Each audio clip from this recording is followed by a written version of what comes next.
Hello everyone, welcome to Just Outdoors. My name is Tom Chapin, and we have a program here that's going to be very special, especially if you're a fisherman.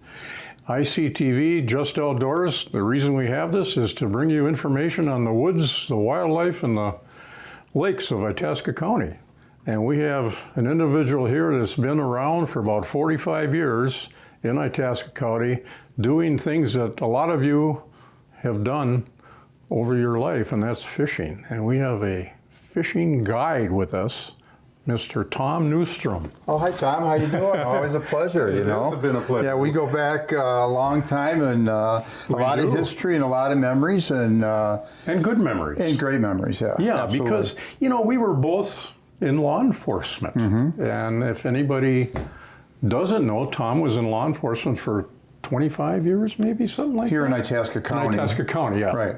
But you came from Illinois, right? And then you came up here, and about 1979, and you must have got hooked on fishing right away. I was invited up here to visit a friend of mine before that, and I just fell in love with it. And all of a sudden, the job became available, and I applied for it, and I got it. And it was really the top part of my life to actually move up here and enjoy what we have up here to offer everybody. So you were Itasca County Deputy Sheriff? Yes, I was. Yes, okay. So that's where we crossed paths quite a few times and assisted each other in different situations. And had a lot of fun, a lot of laughs, and a lot of pretty good memories. Oh yeah, we can go back on, Definitely. Okay, I've got some notes here. Sure. And I know that you're good at answering questions, and I want to try to cover for everybody out there what I feel you would want to know about a fishing guide. Because there's a lot of fishing guides in the area, and Tom is one of the top ones. And I'll tell you one thing about him. He's in the National Fishing Hall of Fame, national now. That's freshwater, national freshwater, okay. And he's in also the Minnesota Hall of Fame. Yes. And that happened in the last 10 years or so, didn't it? Yes. Okay. Okay, so that must have felt pretty good. Oh, it was awesome, and you know, I really had wished my parents were alive, but it goes because it's from your peers, and absolutely. And I think that you know, all the accomplishments that one does in their lifetime, you never think about it.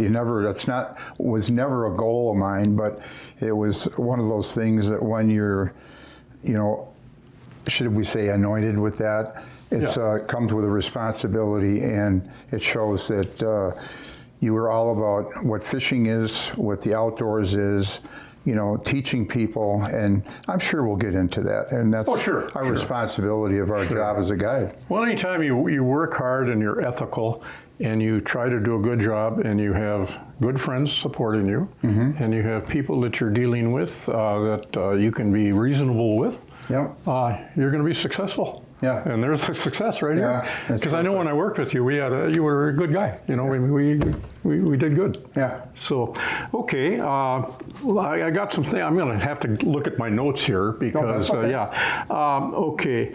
So we kind of covered your history a little bit, but let's start out with the lakes in Itasca County. Generally, in a year, I have a question here. How many different lakes do you hit as a guide? Well, you know, Tom, it's probably how many lakes have I fished, because, you know, because I'm older now and I don't get around to a lot of the lakes like I used to, but I have favorites, and I have lakes that some of my customers like to go to. So I would say there's just so many lakes in Itasca County to fish, and it depends on the species that you're looking for.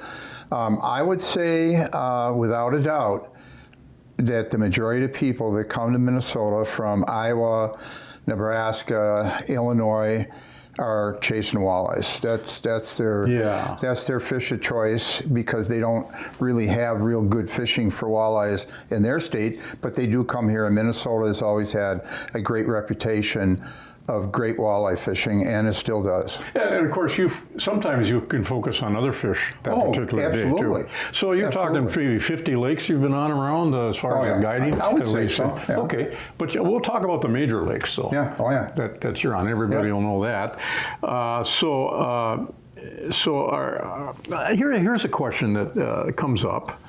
Are guides licensed in Minnesota?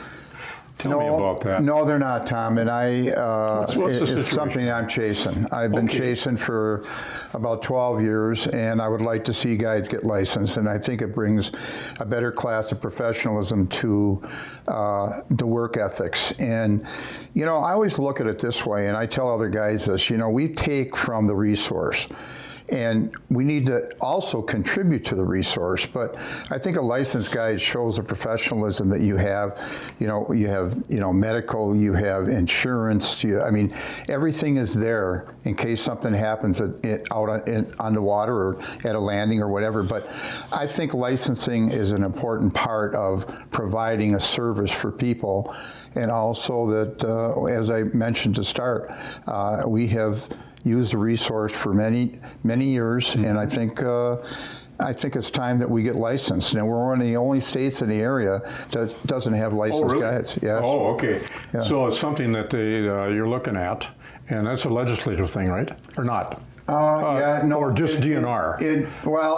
It's a legislative and DNR. I think the DNR would have to propose it, but we're trying to put some stuff down right now and create the items that would be included in a guide license. I'm a executive board member with a group called MinFish, and we're working on putting that together and putting it in front of a legislator and say, we would like you to carry this bill and see if we can get this done.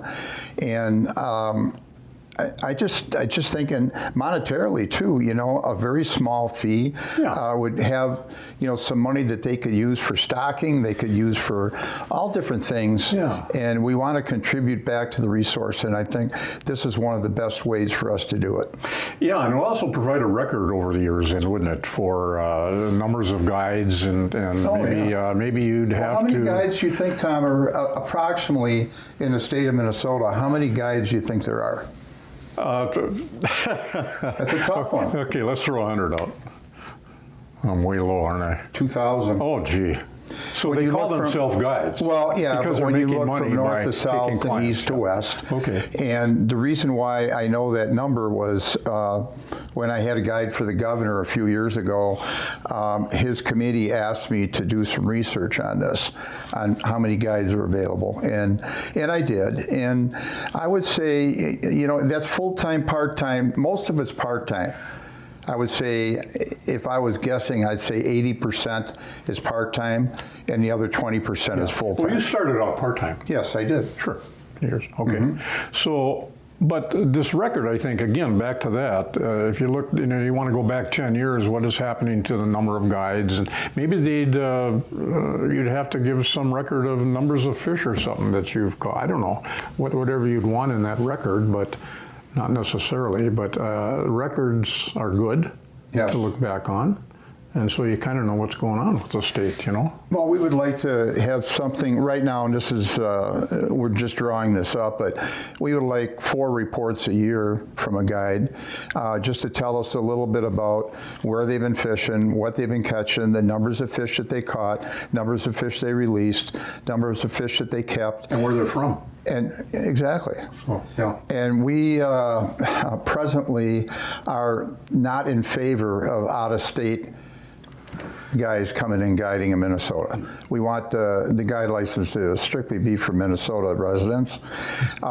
We might get turned back on that, we don't know, but all these things that we're trying to put together right now, they're not going to be all acceptable, even from the legislature, but it's not complicated at all. I think we're looking at like about 5 or 6 things that would, relegate you as a guide, and I don't think it's really asking too much. No, just a couple mandatory things. Mm-hmm. So let's talk about the target fish.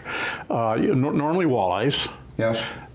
Tell me what other fish your clients have asked you to target during the last 10 years or so, other than walleyes. Are there people that are after muskies? Northern? Yeah, I kind of quit on the muskie side about 15 years ago, but crappies are a big deal. Crappies are a big deal. So those are different lakes, aren't they? A lot of times? Primarily. Sometimes you can crisscross, walleye lakes and crappie lakes can basically provide the same service, Okay. So what percentage of your customers are actually from out of state?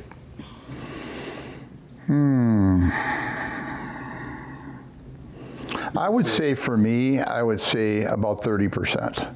Okay. And most of them are from Minnesota. Yes, 70%. So are they Iowa, Illinois type folks, or are they just from all over the country? No, they're from all over. Oh. I mean, I've got them from New York, I've had them from Florida, Texas, Arkansas, all over, Illinois. I'll tell you, this is hard to believe, but I would say the biggest group from out of state that comes to Minnesota to catch and keep fish are from Wisconsin. Yes. Well, I found that in the winter. If you remember it's that way in the summer and the fall. Really? Wisconsin. So they cross the line here, pay a little more on the licenses, and Wisconsin's a good fishing area, but only half the state has lakes, in Wisconsin. It's not as good right now as people would think. It should be better, but that's, that's their margin of choice, so. You don't have to go that far either. No. So that's interesting. You got these people from out of state coming in. Are they staying at resorts? A lot of them? Or what's your relationship with the resorts to find customers, provide customers, or communicate with them as far as the fishing? We have a very good open communication with the resorters, because they want them to come in and stay there and come year after year. It's kind of a camaraderie thing. I really truly believe that a lot of the resorts I work with, they like people to come year after year. And I mean, that's the whole thing of marketing too. And they enjoy the fishing, and let's just say they enjoy fishing with a guide. And we've had some customers that we've had for 30, 40 years, and that's the hardest thing is to replicate and try to get newer guys in. The young guys don't really go for the guides much. It's usually guys, I would say, 35 to 60. And that range, 50s to 60s to 70, that would be your major age group. Well, they have a better income by then, too. They have better income, and they like being taken care of, I mean, they don't have to go out and worry about finding the fish. They got you to find it for them. That's what they pay you for, right? That's right. Okay. Exactly. Okay, here's another question I got. I've seen you out. Mm-hmm. When I was working, especially on Winnie, and there you are, and you wave, and and they wave, and it was great, because I knew that wherever you were, there's probably a bunch of boats around there. Sometimes, yeah. And so that would kind of attract my attention, sometimes. But how many customers do you have in your boat at one time normally? What's your average? I used to do up to 3. Now I do 2, 1 or 2. That's what I do. A lot easier. And the physicality part of it, taking care of them, I think that's what has caused me to go to 2, and I've always had the 2 and 1, 2 and 1. So I kind of got away from the 3. And I know some of the guides want to make more money, so they want 3. I know a couple guys that'll put 4 and 5 people in their boat, but that's not where I'm at. I'm about service. Okay, well, that's a good thing. So you got these you provide the bait, of course. I provide everything. Everything. So the bait, does that change through the year, the season, from spring to fall? Yes. Let's say we're talking walleyes, okay? Yeah. Take us through that. Well, early in the season, especially up in the northern third, we're really chasing down spot-tailed shiners and rainbow chubs. Those are my two favorite for fishing on a jig. And then after that, when the water starts to warm up a little bit, it's crawlers and leeches. And then I fish jig and minnow probably later than a lot of guys do. I go all the way to the end of June to 1st of July, where a lot of them will cross over to leeches and crawlers. But, it's a tendency of change. And Tom, to be honest with you, the chase has changed. The chase has changed. It's not just you use this and you use that and that's all you use. No, it's changed. And we'll get into that. Technology has really changed. I got that down here. Yeah, okay. So we'll get there. But anyway, I would say starting out in the season, spot-tailed shiners, if you can get them, which you can early in the year, and then rainbow chubs. Those are my two favorite on a jig. And I would say after that, half a crawler, you don't need a whole crawler, a leach. What about the fall? Jig and minnow. Oh, okay. Kind of like the spring. You're back and forth. Okay. It's funny how the crossover happens, but I'll tell you what has happened when you look at artificial baits. And I know this one you probably didn't have in your notes. Hard baits like Rapala made for years and years, the sales have gone south. They're not buying them like they used to. And the one bait that they are buying on the artificials is plastics. I was going to say plastic, yeah. Plastics would be, on the artificial, would be number one. And crankbaits, hard baits, what we call hard baits, would be down the list. And the sales on them are not very good. Really? No, the technology, you look at the minnow, plastic minnow, you can hardly tell it from the live minnow. It's incredible. Yeah, it really is, isn't it? It really come out the artistic and all the things that you use to make that type of product. Yeah, you see a lot of that in the stores, going crazy. So we covered that. We're going to let's cover it now. What type of rods and reels do you provide them? I mean, I know they're spinning, but and the type of line that you use. I would say 90 to 95% is spinning. Most guys don't want to play around with casting unless we're trolling, because that's easier when you're trolling. You can just use a casting reel and just sit there and wait for a bite. But I think spinning is about 90 to 95% of your terminal tackle is spinning. How often do I change my line? Once a week, I would say. Twice every 2 weeks. Sometimes if I don't have a lot of customers in a certain period of time, I'll change my line once every 3 weeks, but it varies a little bit. I'm a mono guy. I love monofilament. Okay, that was my next one. Yeah, monofilament. I'm a monofilament guy. All these other 20 different kinds of lines that you can buy. Well, braids, braided line really took off here, I would say 25 years ago. It's all in the stretch, isn't it? There's no stretch in it. Or right. very, Do you like something with a little stretch? I do, yes. I noticed you. Yes, I do. And I think a lot of it has to do with people don't understand that it really can make the bait do different things. When you have stretch in a line, it's more of a glide. When you have no stretch in it, it's a pop, pop, pop. It's a, quick, quick, quick, quick, because you have no stretch. Yeah. Wouldn't it involve the hooking too? That split second where you can give it a little bit more? Yeah. To on a mono. Yeah, on a mono. Yeah. On a mono. Yeah. Yeah. And you hit them faster with braid. Usually, it's just like bite set. Bite set. It's quicker with braid. Is that important though? I don't think it is. There's different opinions and concepts with line. I mean, I know I have a couple rods that I have braid on, but then I have 6 feet of mono leader. and especially fluorocarbon. If I'm fishing clear water, like a Deer Lake, just north of Grand Rapids. If I'm fishing a lake like that, I want something that is a little clearer than have something that can be looked at as, I'm not going to say abrasive, but they could see the line a little better in clear water if you're using just braid. So you got to have that mono leader ahead of it, and that really helps for the bite. So the line can affect the fish, huh? Oh, it can, yes. Okay, so, huh. And I get in these debates. I have one customer from Texas, a tremendous guy, and he uses colored mono. And I use clear, and he and I have this debate about it all the time, but you know what? He catches an awful lot of fish on his yellow and green mono, and I can't debate it with him anymore because he'll do very well.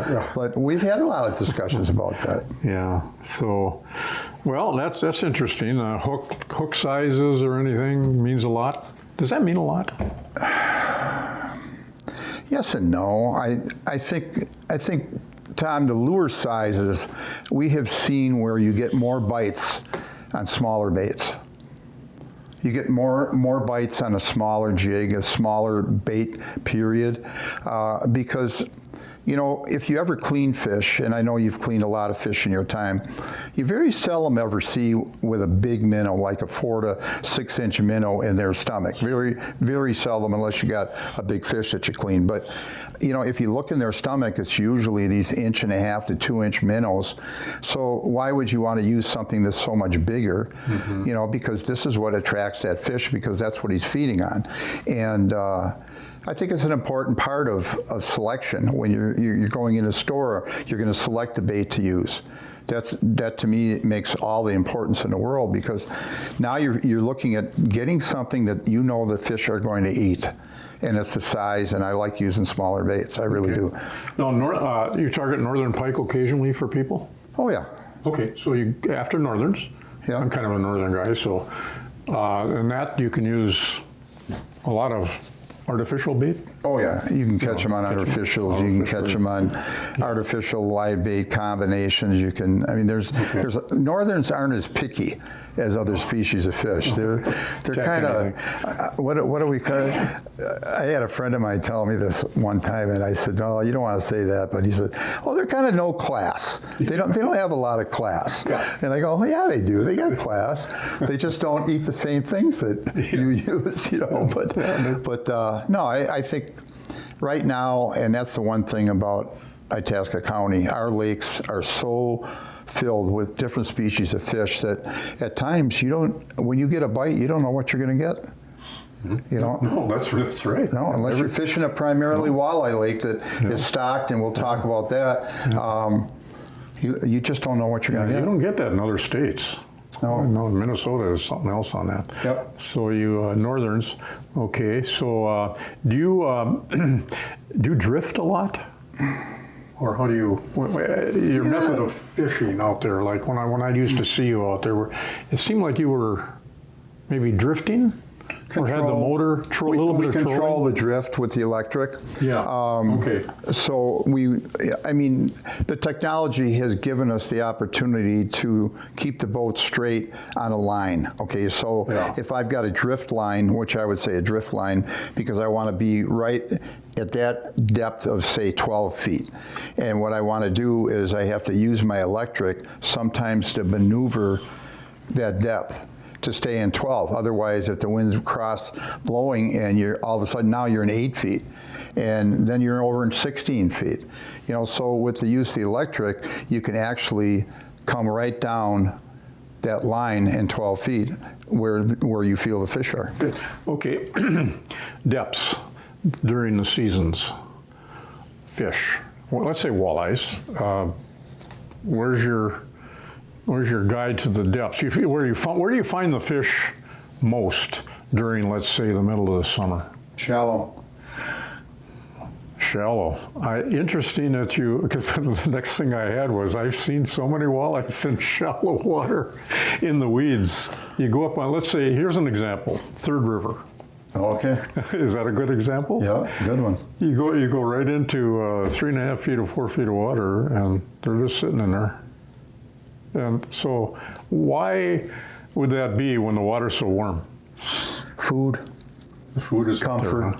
Food is number one, isn't it? Yeah, and the comfort, you know, and the weeds, you know, they get the shade, and they can, you know, they can do themselves really well in the shade in shallow water. But I think for many, many years, Tom, I think it was told to us that you got to fish in 15 to 25 feet. Well, that was a trick question. I was trying to get doggone it, you answered it according to what I see. Well, because that's where we're catching most of our fish now. Yeah. You know, we're catching a lot of fish shallow. This is summer. I'm talking dead summer, July and August. But the fall and the spring, they're a little. It fall a little deeper, the right? fall is, but the spring usually they're pretty shallow. But you know, there are certain lakes where the fish are deeper. I mean, and that's I really believe it's a food-oriented thing. It's not so much Clarity? and the clarity. That's the other part of the mission. There is the water clarity and then the food, and I think those two things will push fish deeper, you know, in search of what they need. Sure. But I would say right now, there's an awful lot of fish that live shallow. Yeah. You know, 80% of our folks that are watching this probably really interested are crappie fishermen. Yeah. If right now, right before ice up, and maybe after ice up, a lot of my friends go real deep for crappies. Right. Is that a factual thing? It is on, I would say, the majority of lakes. They do go out to what we call their winter areas, and they go deeper. I think it's a food thing, and it's a comfort thing, and it's an oxygen thing, and I think there's a lot to it. But the only problem, and I've been involved in a couple studies on barrel trauma, which is almost like getting the bends. And I think when you fish crappies deeper than 26 feet, you have a tendency to lose a few. So catch and release on crappies when they're 26 feet and over is pretty difficult. So the best thing to do is keep what you catch. Yep, that's right. Yeah, great. I know that, but a lot of people don't realize that the deeper you go in the winter, the more oxygen there is. If you get down to that section, but there's also a mid zone, Tom, that if you go, okay, so you go into 40 feet. Okay, let's use 40 as the mechanism is if the fish are in 40 feet but only down 22, 23 feet, then you can release a few of these fish and they'll make it. Are they there because of the oxygen levels? Probably, yeah. Most they could likely. go deeper and They still could. get, yeah. They could. Okay, so that's an interesting. They're an interesting fish because they can survive in a lot of different depth changes and condition changes. So, but you got to be real careful if you're fishing them too deep. Okay. And if you get a floater, then you know you're too deep. Yeah. Okay, we got. We're getting toward the end here, but we got a lot of questions I want to get you here. Go ahead. What type of electronics do you use? Well, I'm a bird guy. I use Humminbird. I have been for many, many years. I love their stuff. I think the quality is there. It gives me an idea of how to find the fish and stay with them. And I think that's the whole thing about electronics is don't go out and buy something that really is beyond your knowledge, that you're going to be out there playing Pac-Man or out in the boat, not fishing. You know, utilize it for what it really is, and don't overdo it because I see a lot of guys out there with multiple units on their boat, and I don't see them catching more fish than I am. Okay, so I'm going to get into the second question after this, but do you fish while you're out there too? I do, but I do ask customers, do you mind if I fish or would you rather I don't? I do ask them. Good for you. Especially new people. Do most of them want you to fish? Oh yeah, they do. Oh, they do. Okay, so well, because they want to learn the technique. You know, they want to learn what you're doing, and sure. You know. So I think the majority of them want you to fish, but they do appreciate when you do ask them. Okay. Just 1 minute on this next thing. Talking about electronics, forward-seeking fish locators. Tell me about sonar. I would like to see it outlawed in tournaments for sure. I really believe that there's a distinct advantage for guys that use it over the guys that don't use it. Forward-facing sonar. Forward-facing sonar. FFS, yeah. Okay, and tell us what they do. Well, they target a fish. You can actually put the transducer ahead of you, and you can see the fish before you ever cast to it. And once you see it, you can throw right to them. And there again, that's another reason why crankbaits aren't real popular anymore. And guys with jig and plastic or a jig and a minnow or a leech and a slip bobber, they can put it right in their face. And I think one of the controversies right now is muskies. Just going to bring that up, Leech Lake particularly. Yep, and that was, and Jeremy Smith from Linder's Angling Edge has been helping with a study on that, and they're targeting these muskies. They're in 60 feet of water, down 30, 40 feet, and they're targeting them and they're killing them. So what they're trying to do is get some legislation passed that would not allow you to fish those fish. Now, how they're going to do it is beyond me, but they want it where it's, if the fish are down 20 feet, they're fine, but if they're down deeper than that, they're not. Well, how are you going to regulate it? How are you going to stop a guy from fishing? That's going to be the big challenge. And I think right now, there's so much out there right now on this forward-facing sonar that the DNR is going to have to deal with. Yeah. And they're a little late right now. They're about 3 years late in what they should have been doing 3 years or 4 years ago. What's new? No, I know. But I think it takes that long to get that information back to a department. Yeah, and they're starting to understand and look at it at a more positive way than they did 4 or 5 years ago. It seems like the surveys that they've taken is about 50-50 on those, with people wanting them or trying to put some restriction on it. I don't know. What's your numbers on that, do you think? Well, I'm 50-50 too. The only reason to 50 is you can't stop people from learning or increase technology in the sport that they want to do, and especially with fishing. But you can limit it. But you can limit it. Yeah. And I think that's the other part about the limit. Let's talk about limits for a second. Can it increase the limits of fish that you're going to catch and keep? Yeah, it can. A lot of the young guys say, I'm not really worried about keeping a bunch of fish. I just want to catch them. And they're the big guys with the forward facing and younger anglers. And so many times when you're out on the water and you see them staring at their locator up in the bow, and they're standing there with their rod like a gun, and they're just waiting to see that fish that they want to catch, and all of a sudden they throw at it, and most of the time they're hooking up. You mentioned something interesting. It's generational. You and I have gone through 3 generations now. Compared to what we started up. Look at the changes, huh? Oh my God! I mean, it's just lots of changes. What kind of boat do you use? I run a Lund. I've run a Lund. This year was my 41st Lund. 41st Lund. I get one every year, brand new. So what kind of motor?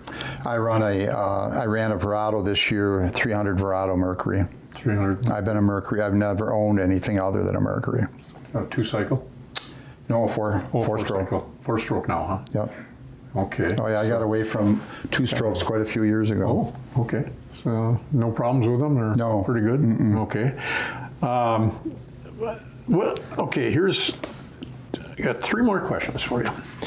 Invasive species. What do you see on the effect of invasive species on some of the lakes that you fish? Well, it's made the water clear. No question about that. Has it dwindled the catch or the bite? Like, let's say Winnie now, because that's full of them. What are you looking at? 2-3 feet difference in clarity now, aren't you there compared to at least? You can see bottom. This year was the most unbelievable year of water clarity on Winnie that I ever saw. I could see bottom at 16 feet. Does that have directly to do with it? It has directly to do with that and faucet snails. Those are the 2 that filter water. And I think that there's no way around it. You just have to find a different way on how to fish these fish. And they're still catchable. Do you do early in the day or late in the day? Yeah. Low light conditions, are better than when it's crystal clear, mile high skies. But I still think that you can still catch them. And I think we're finding ways on how to catch these fish. And I think that's the greatest thing about fishing is the knowledge that we've been able to accumulate and being able to go out and catch fish under the toughest conditions because we're students of the game. Well, you're always testing yourself, and that's what it's all about. Absolutely. That's what fishing's about. Absolutely. Yes. Yep. Okay. Here's one I missed.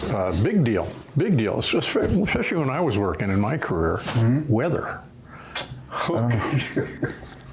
What the heck? There's times you cannot go out. There's times you can't go out. I'd say 30% of the time. No, I'd Not say quite? 20. I'd say 20. Okay. 20. Or you go pick a different lake. You don't, you'll pick a smaller lake that you can fish. Yeah. Certain winds are impossible. I mean, if you get a northwest wind that's blowing 30, you're not fishing. And on most of our lakes up here. But I think that I don't want to take your money, Tom. I don't want to take your money if the fishing or the weather conditions are so imperable and you cannot fish in that kind of condition, or I don't want it to give a customer say, well, listen, we'll catch some fish anyway. We'll do this, or we'll wait. We'll sit in the car for 3 hours and wait, see if the weather changes, or I would think that people would be acceptable. Oh, they're very acceptable. They extremely. Especially when you're the authority. They're, we can't fish today. Yeah, but you have to say it in a way to make them understand. You don't give up the ship just because of the fact that you don't want to go. You don't give up the ship. Here's another question. I got some. Can you look at the weather? Let's say you got a cold front coming in. Northwest, maybe 10-mile-an-hour wind or whatever, compared to southeast wind where you just... Can you predict how successful you're going to be that day? There's a question for you. That's a good one. I would say what it does is it sets me up for location. Oh. And, I will change location according to what the weather report's going to be of where I was going to fish. On a particular lake. Okay, so on Tuesday, I caught them up on this spot and did really well. Southwest wind, perfect stuff. Well, all of a sudden, we get a front goes through the night after, and then all of a sudden it changes and it goes to northeast, which I hate northeast wind for some reason. It's a barometer. It's a barometer thing, yeah.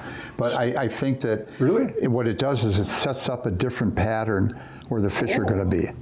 I never thought about that. You can't always go back to the same spot day after day when you get a conditional change, because the fish change too. And they'll chase down the bait, what they need, or the food, but they'll also actually chase down a location that is more comparable to what they want. Different depths too. Yep, can be. So the weather is a factor, but it doesn't stop you from going out.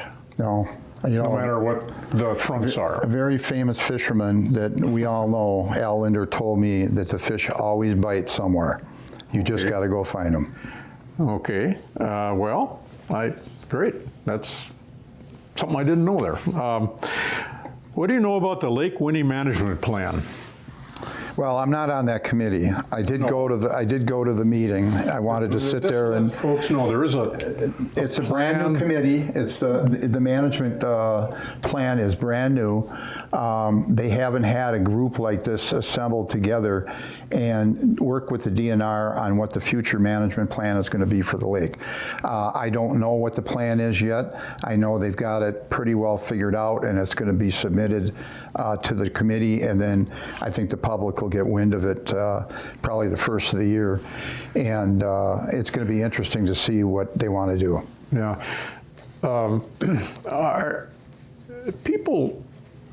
One of the things people mention, don't fish a lot, and I hope it's something that doesn't make them stop fishing, is there's so many different regulations on different lakes. You almost got to read the sign on every lake, don't you? I think when you launch your boat, you should read the sign. The limits of, like Tom, would you have ever thought 30 years ago that they would change the bluegill limit to 5 on any lake?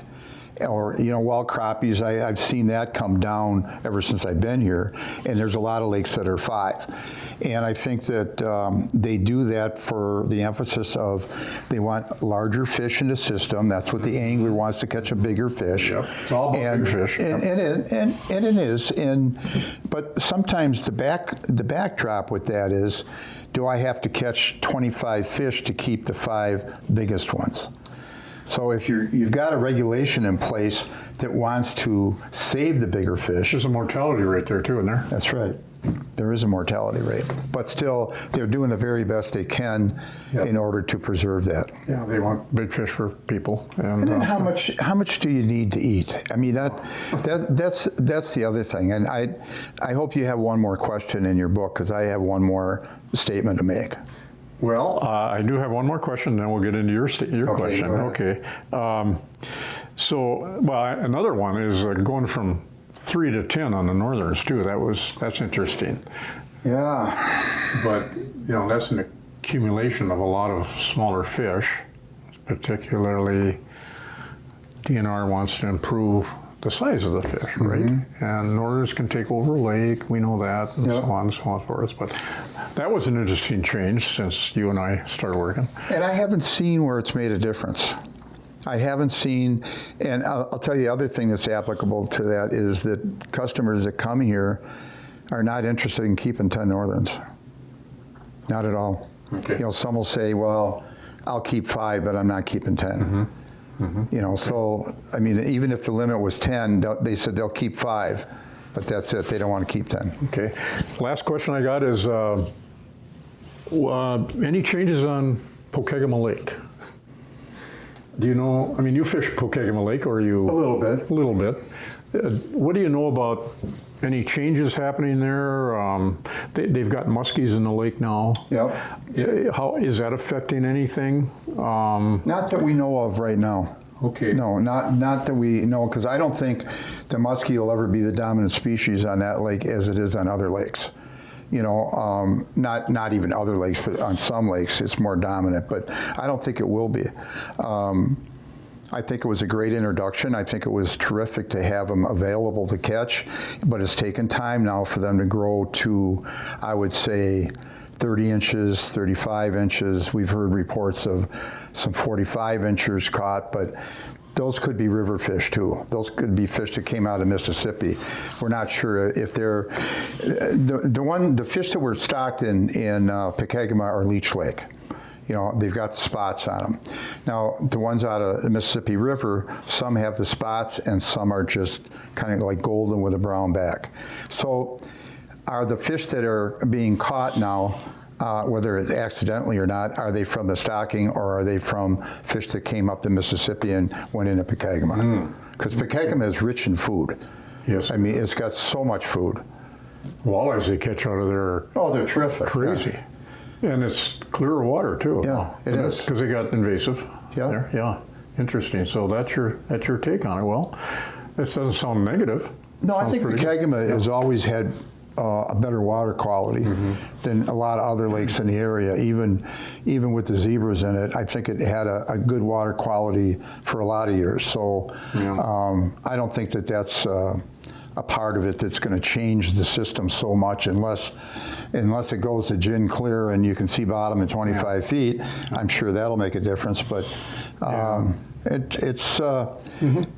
it's a great lake. I mean, it is kind of, I always call it a summer lake, because you got people with water skiing and jet skis and all the different things, because it is a lake for, not just for anglers. Sugar Lake would be the same. Sugar Lake's the same. Thing, yeah. So, when you have northerns and muskies together in a smaller lake, northerns seem to be take over. In fact, they'll get rid of all the muskies. I've seen a couple lakes where they've planted muskies, but northerns eventually, you won't find a muskie after a while. So I have one last thing to say before we sign off.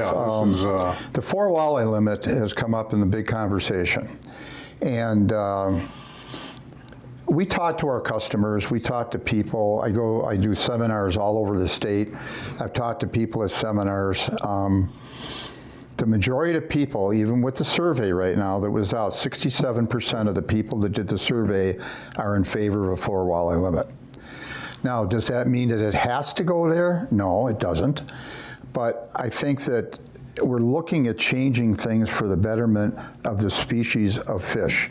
And, you know, you'll get a lot of people say, well, the DNR just doesn't want to stock. Well, you got to remember, it costs a few dollars too. You know, are you going to get a better success rate with fingerlings than you will with fry? I was against them changing a little bit of the stocking procedures on a few lakes in the last 20 years. They went from fry or fingerling to fry, and 2 of the lakes did not do real well. So I think they're trying to come up with a program that's going to be good for most of the lakes. This winnie management thing, I'm very interested to see what they're going to come up with this. Because Winnie is still one of the lakes, Winnie and Cass are 2 of the major walleye lakes that still have a 6 walleye limit. And all the rest of them are 4. And I was just, I'm anxious to see what they come up with. And there's size restrictions on those walleyes too. Oh yeah.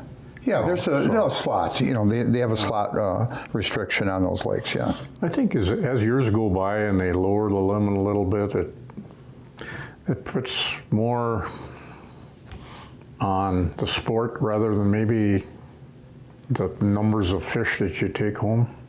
I think so. I mean, more emphasis on that, which is you want to get bit. You know, even as a guide, you take your customers out. I want that rod to bend.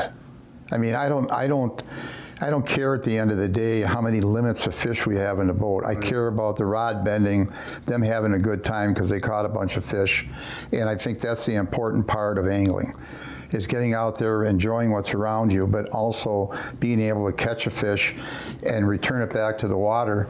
Yeah. And if you want to keep a couple to eat, that's fine. But don't sit there and just load up your cooler and freezer. And then usually in the end of the year, I would say getting into February, March, you're pitching them in the garbage because you didn't eat them. But you know, you're looking at also a generation here. Let's say, you know, I really believe in taking kids out fishing. Oh, and you know, you got definitely. 6, 7, 8, 9, 10. You want them to catch something. Mm-hmm. Then you got them hooked, right? Mm-hmm. And you know, and you're not looking at the numbers there. You're not looking at the limits. You're looking at them catching fish. That's right, and I think right now we're at a turn in the road, Tom. We are definitely at a turn. There's a lot of people that are emphasizing catching fish, keeping a few to eat, and not worrying about big limits of fish. The one thing I can add to it on a different note, though, is when you're coming up here from Illinois and you're staying for a week and you want to take fish home, I can understand the argument, and that's been the argument on a lot of different places that, you know, I want to take a limit home because I don't get to come back up here anymore just one time a year. I understand that, but we have to look at something that's going to be all circle, all for everybody. It's got to be fair, you know, it's got to be fair for everyone. And that probably will be some of the things that will be incorporated and change. And I don't disagree with it, but I have to understand that, or I hope people understand that if you want to come back to Minnesota and have great fishing for the rest of your life, then you have to understand that you have to put something back. Yeah. Do you ever target perch? Oh, yeah. Oh, you do? I love them. Well, do you have customers? Yes. You do? Yes. Okay. You know, this is a question. Do you guide in the winter? No. Okay. I gave it up. Oh, cool. But you did? I did for a while. Okay. Not much, but a little bit. But perch is, okay. Yeah, but it just this year and lately on a lot of the big lakes, you know, I mean, and I can name them, I mean, you know, Mille Lacs, Leech, Winnie, you know, just all kind, bowstring, all these different lakes that have good perch populations. All of a sudden, the perch started growing, and we've been catching some very large perch. You know, like 10 to 12 inches. Yeah, see, that's big perch. But not buckets full. But I mean, but we're catching them. Yeah. And I'll tell you an interesting thing that happened on Mille Lacs last year. They had a phenomenal perch bite for big ones. And what did they do? They went right in and changed it, and it went to 5. And people were they were outlandish about it. They said, you can't do that. Well, if you want to come up and catch 10 to 12 inch or 11 to 13 inch perch, then we have to save some of those fish. Yeah, you might have to catch 50, but you're going to go home with With some nice fish. Yeah. Interesting. So perch is, you and I remember when perch was not a lot of value, but then you remember the people from Wisconsin coming up in the in the wintertime? Yeah. And we had a limit of 100. Yeah. Then we went to 50. Yeah. Then we went to 40. Well, I went to 20 and 40. 20 and 40, yeah. And so that's where it is now. Right. And a lot of those Wisconsin people aren't coming over anymore. No. Interesting, like 90% of them aren't coming over. Well, they've got, on Winnebago, they've got a pretty good perch bite over there, so they have been utilizing that and not always coming over here to utilize what we have. But, it's so interesting is there's so many species of fish to catch, but there's only a few species that people really want to eat. And I look at it from the point of view of, I fish saltwater a little bit during the winter, and before I ever started going down there, I didn't know what was good to eat, and now I've learned the good fish to eat and the fish that you don't eat, and it's kind of weird, but they have multiple species that are good to eat. It's not just like you only go out to catch 3 or 4 and the rest of them you throw back. Whatever you want to eat and keep and eat, you can catch them. I'm going to throw one out, the species. Go ahead. Largemouth bass.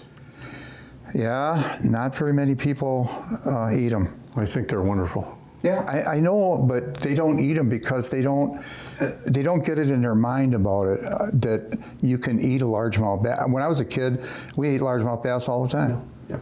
But not anymore.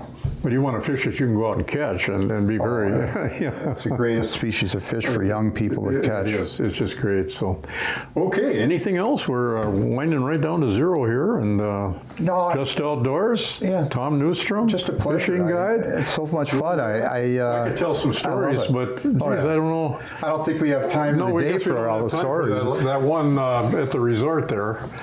We'll wait some other day maybe. We'll do it another time. Yes, we will. Thank you, sir. Tom, a pleasure, It's been and a pleasure. I hope you have me back again. Okay, we'll see what we can do. Okay, good.